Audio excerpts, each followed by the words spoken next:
Tell me a little bit about how you got started in your philanthropic efforts, which really concentrate on early childhood, right? Right. Well, I probably should give whatever credit or blame to my parents and my grandparents who've been involved for generations in supporting philanthropic causes.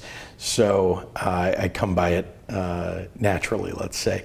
And I'm very proud of what they've done in their lives.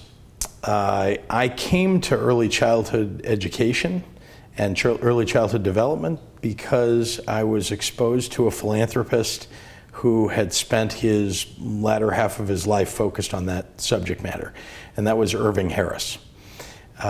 When I was putting together my foundation, I had the opportunity to spend some time with Irving Harris. He had been a businessman, a very successful businessman his entire life, and at about age 60, he had become very interested in early childhood development. So I had the opportunity to meet Irving Harris, to learn about his passion, and he was with, at the time, a woman named Barbara Bowman, who happens to be the mother of Valerie Jarrett, who's in the White House now, but is also one of the great early childhood advocates in Illinois. So between the two of them, Barbara Bowman and Irving Harris, it was almost impossible for me to avoid getting involved in the subject. What about Mr. Harris did you find most inspiring? What did he bring that you wanted to, carry in your efforts? So Irving Harris had successfully built businesses and then decided to dedicate much of his capital to solving the problem of early childhood. What is that problem? The problem was and is that we had built an education system in the United States that's really focused on starting with kids at age 5 or 6 and then going from there at kindergarten on. People had overlooked the fact that the earliest years of life are actually when most of the work that needs to get done, the education that needs to occur, happens. So why? Because from birth on, in fact, in the womb, the brain is developing. And from birth on, a child has the opportunity to interact with the world. And how a child interacts with the world is determinative of the development of their brain. And if most brain development occurs between 0 and 6, which is the case, then why do we start programs that are focused on children at age 5 or 6 when really we ought to be helping parents be better parents? And we ought to be helping create opportunities for our youngest, infants and toddlers to begin that process of interaction, of very positive interaction, sometimes not with their own parents, sometimes with other adults if the parents are working or, unable to care for their children. But if in those earliest years, those kids are not getting the interaction, the nutrition, and the health care that's required for a healthy, growing brain, then they're not going to be ready for kindergarten and ready for school. So do you see a three-pronged strategy to combating this? Well, for me, the focus is really on at-risk kids. So, they're my kids. I knew enough to know that my kids should go to, mom and tots class and should go to, a Gymboree class and should, that I needed to spend my own personal time, parallel playing with them. But some parents don't. Many parents don't, and no one is there to teach them, in fact. And so we ought to help them. We also ought to take, let's say, 3 and 4-year-olds and give them an opportunity, not take them, but give parents an opportunity to send their kids to a program. Maybe it's a half-day program or a few hours a day. Maybe it's an all-day program. But those kids need kind of professional interaction from teachers who are trained to interact with young children.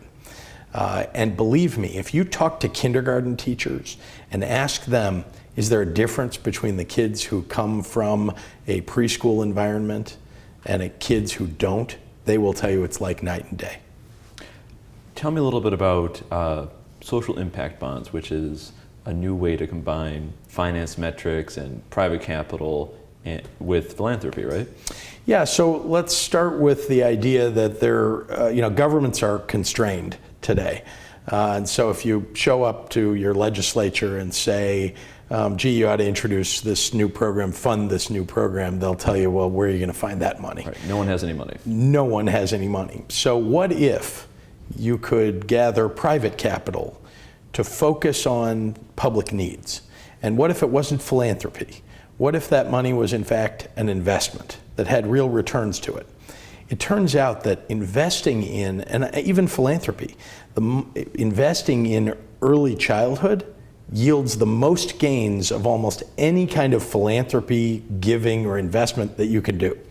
Over the long haul, it's been proven, and there's a Nobel Prize winning economist, Jim Heckman, who has focused on this subject matter, that you can earn 7 to 10% returns on the money that get invested on very young children during the course of their lifetimes.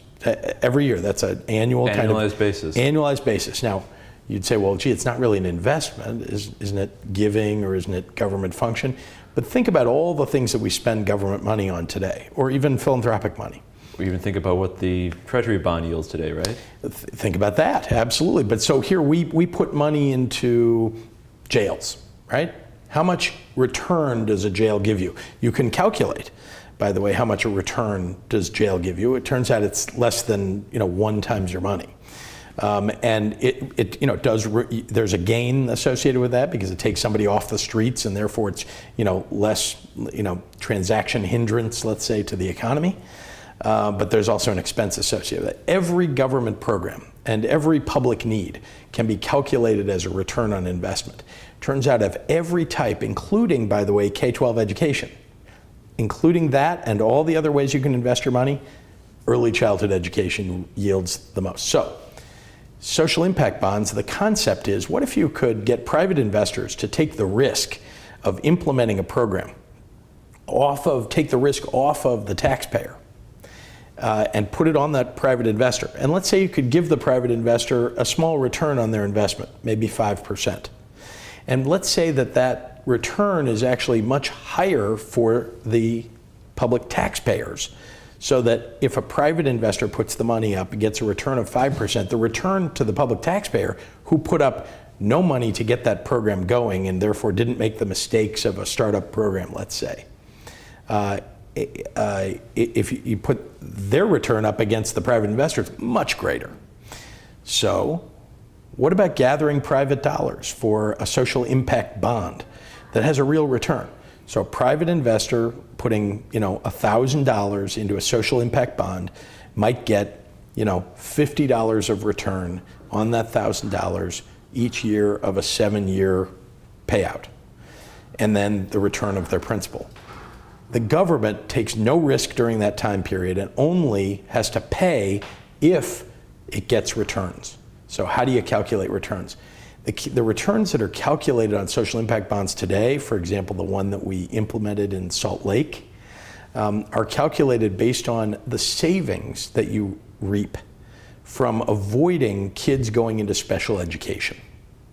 So 33% of low-income children in a school district in Salt Lake County were being tracked into special education, 33% of low-income kids. And when they get into special education, they stay there, and they stay for 10 years. So if it costs $2,700 per year for each of those children to go through every year, to go through special education, and you could avoid that cost by giving them a preschool program just before they show up at kindergarten that would help them avoid special education and save the $2,700 times 10. By the way, 10 years of $2,700, so $27,000 per kid. And what if that $27,000 per kid cost you, let's say, half that or less than half that? What if you could get that money from private investors to avoid that cost. And oh, by the way, the real return for the people of Utah and the United States on those kids isn't just the savings in special education, right? Now it's the savings and the economic activity that occurs, because now you have kids who are not in special education, who graduate from high school, who have the shot at going to college, getting jobs, avoiding being incarcerated, though they might have been had they been tracked into special education. Now they would avoid all those costs to society and be productive, maybe even tax paying. If you put all that together, the returns for the taxpayer are very, very high, and the returns for the private investor, very, very low, let's say 5%. When you're not devoting your time to your philanthropic efforts, do you have any other passions? Are you a big golfer? Do you have a crazy muscle car collection at home? How do you spend your free time? Muscle cars, my goodness. No, I first of all, I have young children myself, so I have a 9 and 11-year-old. I like to spend time with them. I'm an avid tennis player and love to play with my kids when I can. And then, you know, we're a family that likes to travel. So we try to take our kids around and expose them to as much as we possibly can. My wife and I are extremely close, and so we like to spend time together, just the two of us.